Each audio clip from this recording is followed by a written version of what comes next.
আসসালামু আলাইকুম। শুনছেন সংবাদ শিরোনাম। ব্রাহ্মণবাড়িয়ার কসবা উপজেলা বিএনপি ও পৌর বিএনপি দ্বিবার্ষিক সম্মেলন অনুষ্ঠিত। এখন শুনবেন বিস্তারিত।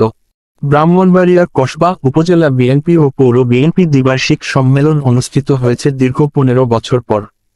শনিবার দুপুরে উপজেলার 3 লাখ পীর বাজার প্রাঙ্গণে অনুষ্ঠিত সম্মেলনে প্রধান অতিথি ছিলেন কুমিল্লা বিভাগীয় বিএনপি সাংগঠনিক সম্পাদক অধ্যক্ষ সেলিম ভূঁইয়া।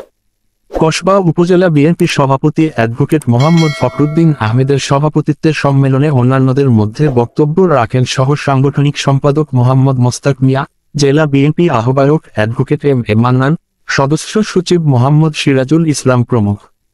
এ সময় বক্তারা বলেন, গত 16 বছর ধরে বিএনপি নেতাকর্মীরা অঘোষিত কারাগারে বন্দী ছিল।